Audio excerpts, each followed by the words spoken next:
بہرحال جو سچا طالب ہوتا ہے وہ مانگے مدینے کی موت کو، وہ مانگے مکہ مکرمہ کی موت کو، ولو بالفرض اگر ظاہری اعتبار سے اسباب نہ بھی بن سکے تو ہوگا یہ کہ اگر اسے یہاں قبر میں رکھا جائے گا تو پھر انشاءاللہ قیامت کے دن وہ جنت المالا سے اٹھے گا اور انشاءاللہ جنت البقیع سے اٹھے گا۔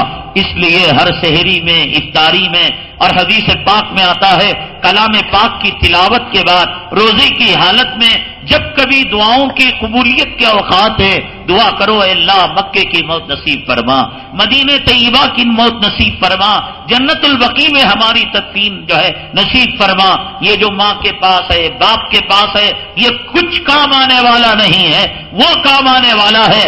آقا نے فرمایا قیامت کے دن سب سے پہلے مردے جو اٹھیں گے وہ بقیع کے مردے اٹھیں گے اور میں ان کے حق میں سفارش کروں گا۔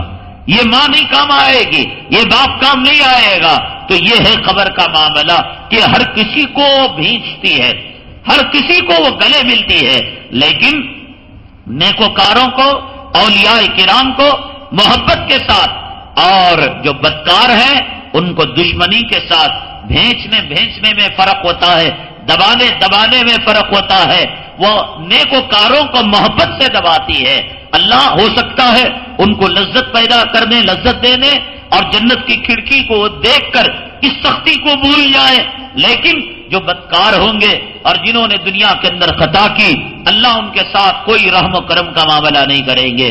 حضرت سعد ابن معاذ رضی اللہ تعالیٰ عنہ جیسی شخصیت جن کے جنازے کے بارے میں آتا ہے کہ اللہ کے حبیب پاک صلی اللہ علیہ وسلم جنازے کی نماز پڑھانے کے لیے تشریف لے گئے، ایسے گئے کہ قدم گویا کانٹوں سے بچا کر جیسے شیشے کو پھوڑ کر بکھیر دیا جائے تو آدمی اگر ننگا پیر ہو تو بچا کر چلتا ہے کہ شیشہ کہیں پیر میں نہ لگ جائے، کانٹا کہیں چبھ نہ جائے۔ آقا ایسے آ رہے تھے، نماز جنازہ ہوئی، صحابہ کرام نے عرض کیا اے اللہ کے حبیب پاک صلی اللہ علیہ وسلم یا تو کوئی کانٹے نہیں اور کوئی کانچ کے شیشے نہیں، آپ کیوں ایسے جا رہے تھے؟ فرمایا اللہ کے یہاں حضرت سعد ابن معاذ کا رضی اللہ تعالیٰ وہ مقام ہے کہ نماز جنازہ پڑھنے کے لیے اللہ نے 70,000 فرشتوں کو بھیجا۔ اللہ اکبر۔ ہماری نماز جنازہ سود خور پڑھے، داڑھی منڈا پڑھے، کون پڑھائے؟ چہلم کا کھانا کھانے والا، 11ویں کا کھانا کھانے والا، 12ویں کی ڈکاریں دینے والا۔ حضرت سعد ابن معاذ رضی اللہ تعالیٰ عنہ کی نماز جنازہ امام الانبیاء نے پڑھائی اور نماز جنازہ دعا اللہم اغفر لی حینا، جب آپ نے کہا ہوگا کہ اللہ نے قبول نہیں کیا ہوگا۔ اور پیچھے کون؟ ابو بکر صدیق، پیچھے کون؟ عمر فاروق، پیچھے کون؟ وہ صحابہ کرام کا مقدس طبقہ جن کی بزرگیت اور جن کے تقوی اور طہارت کی قسمیں کھائی جا سکتی ہیں۔ یہ صحابہ، یہ اللہ کے نبی صلی اللہ علیہ وسلم، یہ 70,000 فرشتے اور یہ سعد ابن معاذ رضی اللہ تعالیٰ عنہ قبر میں رکھا گیا۔ آقا نے فرمایا کہ تم استغفروا لمعاذ، تم معاذ کے لیے قبر کی کشادگی کے لیے اور مغفرت کے لیے دعا کیا کرو۔ صحابہ کرام نے عرض کیا اے اللہ کے حبیب پاک صلی اللہ علیہ وسلم، حضرت سعد ابن معاذ کا مقام تو یہ تھا کہ آسمان سے 70,000 فرشتے آپ کی نماز جنازہ پڑھنے کے لیے آئے تھے۔ فرمایا کہ میں نے دیکھا کہ حضرت سعد ابن معاذ کو قبر نے وہ دبایا کہ سعد ابن معاذ سکڑ کر بال کی طرح ہو گئے۔ دعا کرو۔ پھر آقا نے رو کر دعا کی، صحابہ نے دعا کی، نبی تھے دعا کرنے والے، قبریں کشادہ ہو جایا کرتی تھی۔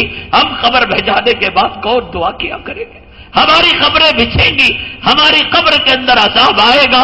آقا زندہ تھے، آقا دعا کیا کرتے تھے، صحابہ زندہ تھے، صحابہ دعا کیا کرتے تھے۔ کون دعا؟ آج کھجور تقسیم ہو رہا ہے، آج بیڑیاں پی جا رہی ہیں، آج چغلیاں کی جا رہی ہیں، آج حرام خور، سود خور، داڑھی بڑھے اپنی ماں کو قبر میں اتار رہے ہیں۔ آخری وقت تو کوئی متقی قبر میں اترے۔ آقا جس قبر میں اتر جاتے تھے اس قبر کے اندر جو ہے عذاب نہیں آیا کرتا تھا۔ آقا نے فرمایا قبر نے کسی کو معاف نہیں کیا، حتیٰ کہ میری بیٹی اور بیٹے کو بھی معاف نہیں کیا۔ ہاں، فاطمہ بنت اسد جو جناب محمد رسول اللہ صلی اللہ علیہ وسلم کی جنہوں نے پرورش کی تھی، ایک خاتون ہے جنہوں نے آقا کی پرورش کی تھی، آقا کی دیکھ بھال کی تھی، جو حضرت علی کرم اللہ وجہہ کی والدہ ہیں۔ فرمایا کہ ایک خاتون وہ ہے جس نے زمین نے اس کو معاف کیا، ورنہ کسی کو معاف کرنے والی نہیں۔ آقا تھے صحابہ کے لیے دعا کرتے تھے، آقا تھے جنہوں نے بٹیا کے لیے آخرت کا خزانہ تیار کر دیا، آقا تھے کہ جب گزرتے قبروں سے چیخیں نکلا کرتی تھیں اور آپ کھجور کے تنے کو سامنے رکھ دیا کرتے تھے۔ ہماری موت کے بعد ایک عمل کے علاوہ، ایک نماز کے علاوہ، ایک کلمے کے علاوہ اور کوئی چیز نہیں۔ آقا چلے تو گئے لیکن ہمیں سرمایہ دے کر گئے۔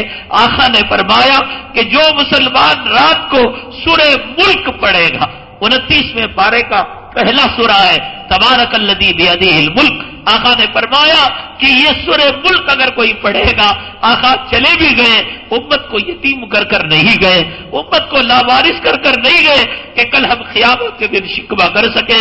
آقا زندہ تھے، آپ قبروں کے عذاب کو سن کر کسی کے لیے دعا کرتے تھے، کسی کے لیے کھجور کی ٹہنی ڈال دیا کرتے تھے، کسی کے لیے استغفار کیا کرتے تھے، لیکن آقا امت کے لیے سورہ ملک دے کر گئے ہیں۔ اسے لازم پکڑ لو۔ اگر آپ کو پڑھنا نہیں آتا، بیوی کو کہو پڑھنے کے لیے، آپ سنیں۔ اگر آپ کی بیوی کو پڑھنا نہیں آتا، ایک ماحول بناؤ۔ حدیث پاک میں آتا ہے کہ قبر میں عذاب آتا ہے اور قبر ستانا چاہتی ہے، سورہ ملک آ جاتا ہے باڈی گارڈ بن کر اور کہتا ہے اے عذاب دیکھ میں اللہ سے شکایت کروں گا، میں قرآن کی سورت ہوں، میں قرآن کا حصہ ہوں، میں اللہ تبارک تعالیٰ کی پسندیدہ سورت ہوں۔ کہتے ہیں کہ عذاب جا کر شکایت کرتا ہے اللہ سے، اے اللہ اس کا فلاں عمل تو اس لائق ہے کہ قبر میں عذاب دیا جائے، لیکن یہ سورہ ملک ہے، حجت کر رہا ہے۔ اللہ کہیں گے اس کے سامنے ہم جو ہے کچھ نہیں کر سکتے، ہم نے خود اس کو اختیار دیا ہوا ہے، اس لیے سورہ ملک خاص طور سے، اور اگر سہولت ہو سورہ الف لام میم سجدہ اور سورہ ملک پابندی کے ساتھ پڑھا کریں، انشاءاللہ اللہ تبارک تعالیٰ وہ کام لیں گے جو کام نبی کے زمانے میں نبی سے ہوا کرتا تھا کہ نبی کریم صلی اللہ علیہ وسلم کسی خبر کی چیخ کو، پکار کو، عذاب کو اللہ تعالیٰ جب مشاہدہ کراتا، محسوس کراتا، کہ آپ نے وہ حدیث نہیں سنی کہ آپ دو خبروں پر سے گزرے اور دونوں کو عذاب ہو رہا تھا، اور فرمایا کہ اسے چغلی کی وجہ سے اور دوسرے کو پیشاب کی طہارت کی جو ہے احتیاط نہ کرنے کی وجہ سے آقا کو مشاہدہ ہوتا تھا، آقا دعا کرتے تھے، آقا پردہ فرما گئے لیکن امت کو لاوارث چھوڑ کر نہیں گئے۔ اس لیے لازم پکڑ لو سورہ ملک کے پڑھنے کو، اور اگر ہو سکے ساتھ سورہ الف لام میم سجدہ، جیسے رات کا ایکسرسائز اور رات کا کھانا اور رات کے معاملات ہیں، سورہ ملک کو بالکل لاغا نہ کریں۔ اگر پڑھنا بھی نہ آتا ہو، اگر خدا نہ کرے کسی گھر کے اندر سب جاہل ہیں، ان پڑھ ہیں، تو سیکھنے کی کوشش کریں، بغیر قرآن سیکھے نجات کا راستہ نہیں۔ جب تک آخری درجہ یہ ہے، الحمدللہ آج کمپیوٹر ہے، آج سی ڈی پلیئر ہے، آج موبائل ہے، تو آخری درجہ یہ ہے سیکھنے تک کہ کم سے کم سی ڈی کے اندر سورہ ملک کو پلے کر کر اکرام احترام کے ساتھ دعا کر کر اے اللہ ہمیں معلوم نہیں تھا اتنا قیمتی خزانہ عذاب قبر سے نجات کا ہتھیار تو نے دیا تھا، ہم اس کو سن لیتے ہیں اور کوشش کرتے ہیں کہ ہم انشاءاللہ سیکھ لیں گے۔ اس درمیان موت آ جائے گی، انشاءاللہ سورہ ملک قبر کا محافظ اور باڈی گارڈ بن کر آئے گا۔